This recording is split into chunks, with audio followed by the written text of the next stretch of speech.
Hey, this is Sky. Welcome to my YouTube channel. Go check out my website at skysworld.com for life coaching and mentoring. Sunday, bright and early, daily discipline, mind, body, and soul. This is how we get through. I'm going to go through my notes, do my Sunday study group for warriors. Let's get busy. Here goes some Google facts. I just thought this was interesting. 95% of poor people believe in religion. So the vast majority of poor people in the planet, this is everywhere on earth, 95% of poor people on earth believe in religion, whatever the religion may be, Buddhist, Muslim, Jew, Christian, whatever, but 95% of all poor people believe in religion, most poor people. Whereas only 47% of rich people believe in God or follow a religion. Less than half. The majority of rich people are atheists. Isn't that weird? What is it about the poor person that clutches to religion, and what is it about the rich person that rejects it so quickly? I don't know. I've often wondered why rich people buy big white mansions. You ever notice how many white mansions there are? Why are they always white? Why aren't they paint them other colors? And why do rich people create these weird little utopias for themselves with all their money, and then they kind of pretend to be king? Each man is the king of his castle, and you really notice that when you go to a rich guy's house. They pretend to be kings as if they want to be gods of their little utopias. They're God in heaven. You go over to this big mansion on a hill and he's a God in heaven. It's weird.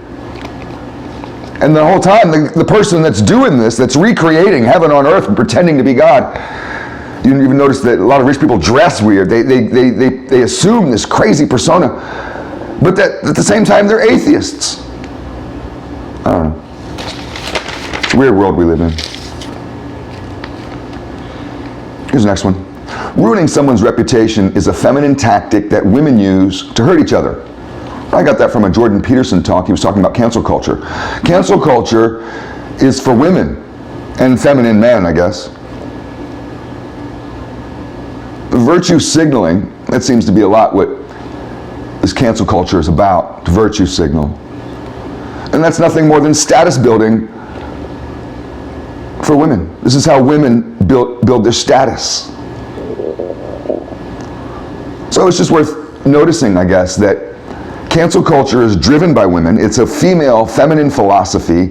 And if you look on TV with protests and with so much of what's going on with the social justice, it's mostly driven by women and feminine men. So the root of cancel culture lies in the femininity. I find that interesting, just psychologically speaking, trying to understand where this comes from. This is a hard one for me to get into my head. I've been thinking about this week. It's hard for me. Maybe you guys are good at this. This is hard for me. Let's go to the next one. Us against them outlook is a sign of weakness. It means you're a wounded bird. You're hypersensitive to injury. You're afraid of death.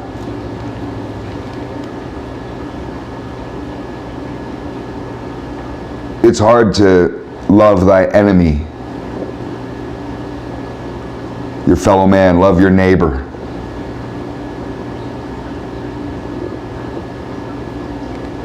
This whole Israel-Palestinian thing has got me all fucked up. I got Lebanese neighbors. I watched the guy go out into his yard just last week and take down the American flag, perfectly good American flag. He took it down off his house. He's allowed his own freedom of speech. We live in a country based on the First Amendment. He doesn't have to love America. He can give that flag to me. I'll put it up on the front of my house. But I know why he took it down, because he's a fucking Lebanese Hezbollah goddamn terrorist living right across this fucking street from me. Nice enough guy, at least until he wants to come here and decapitate me. This us against them shit is a sign of weakness. Love thy neighbor. Let's go to the next one. I got so much to talk about. Let me skip over a page or two. I got like 6 or 7 pages of this, maybe even more. Here's for you ancient Greeks out there. I was talking with a chick who is into a bunch of weird Wicca shit, and she was into, I don't know, I don't want to get into it, all kinds of stuff. Stuff she was talking about was so wacky. And she's getting into spirits and deities and all this stuff. Look, I'm a monotheistic kind of old school guy. For me, I follow the Old Testament with this. We got to go back to the Old Testament. The Hebrews had this figured out 3,700 years ago, however long ago it was. There are no gods, plural. There are no gods with an S on the end. The Lord God is the only God, period. All worship, let me put it the other way, any other kind of worship. The Lord God is the only God, and any other sort of worship is worship of a false idol, and it's a sin. Angels are not gods. They're angels. They are under God. They are not gods. This is not semantics. Deities and spirits are not gods. There is one God. That's just me. Believe whatever the heck you want to believe. Continuing on the God thing, I find this interesting. The Abrahamic religions, Christian, Muslim, and Jew, believe in one God. They believe in the same God. It's not three different gods. You gotta think about that. The God that Christians pray to is not a different God than who are Muslims or who Jews are praying to. It's all the same dude, living on the same cloud or whatever fantasy you have of what God is. And isn't it weird that all three religions are praying to the same God? And they'll admit it. If you talk to scholars from each religion, they'll admit that, yes, we all believe in the same God. These are not three different gods. This is one God. And we all have different religions based on this one God. Then why are they all fighting? Why do Christians and Muslims, why did the Crusades happen? Why do these current bullshit with the Jews and the Muslims happening? You have Jews praying to God for Muslims not to kill them. And then you have Muslims praying to the same God in order to kill the Jews. This God, if he exists, is sitting up there like, you guys are all nuts. If it was me, I'd put out some bug spray and just be like, shh, like an anthill. Done. You guys are all crazy. Done. Floods. Let's have another flood. Let's go to the next one. This is a hard one. Man, this is hard. If you try your hardest,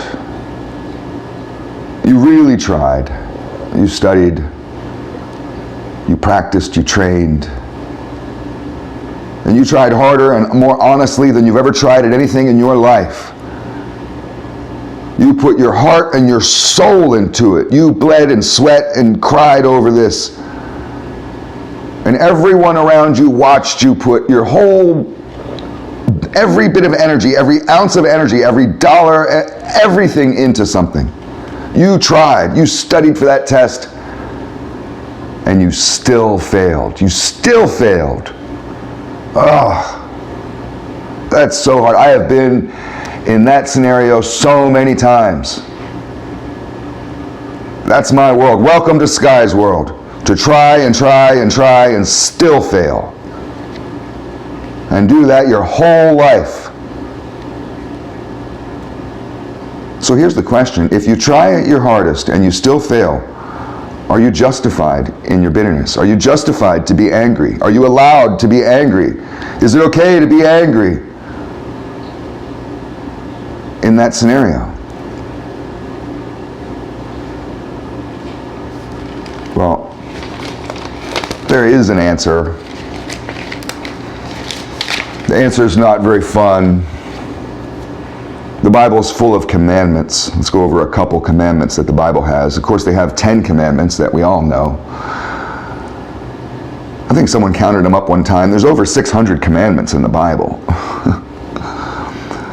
One of them is to be holy. Be holy. That's a commandment. You're supposed to be holy. So what do you do in any situation? Any situation, good or bad, positive or negative, any situation? You be holy. That's the one thing you're supposed to do in all elements, in all events, before, after. You be holy. That's all you do, is be holy. That's a tough one. Another commandment, let's go to the next one. Here's another commandment. You're supposed to obey God. And God only. You don't obey man. You don't worship false idols. You don't make a man a god. You only obey God. And this right here is a huge problem when governments are trying to figure out how to rule people, especially communist governments. You notice how communist governments don't like religion. They outlaw it. They do that for a reason. For this reason. Because you're only supposed to obey God, and a king doesn't want you to obey God, he wants you to obey him. A king wants to be God. The rich man wants you to obey him as a god, to worship him as a god. And in the old days when people were stupid, the kings, the pharaohs, even the kings of England, they all had people tricked into thinking that they were somehow actually a part of some lineage to God. You'd worship your king. Obeying man is obeying false idols. That's a sin. Is accepting the authority of a government blasphemy? Is that a sin? It's worth thinking about. We're about to go into civil war.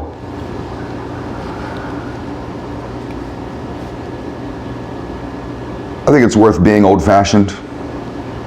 I think modernity has its place. There's nothing wrong with technology and moving forward into a technological age. I think that it has issues if you're talking about AI. I don't think we should play God and start creating life forms, but that's just me. But I think it's worth being a traditional person, carrying on tradition. In fact, I've often wondered that this push for modernity is an insult to our ancestors. We're pissing on the graves of our ancestors by forgetting the traditions of the past. How dare we? We can end it on this. Skip out of Christianity and go into Taoism. So about going with the flow. I talk about this all the time because it's something that I truly believe in. And the more that you relinquish your power, we try to force ourselves on the world. The less you try to force yourself on the world, the more powerful you become. It's a weird thing. The more that you give up your power, the more powerful you become. Because you're joining the flow. When you try to hold on to power and to force your power upon the world, you're actually separating yourself from the energy of the universe. You're not experiencing anything other than just your own pinpointed energy. True power is connected to a greater source of energy, but you can only connect that energy by releasing, by giving in. Food for thought.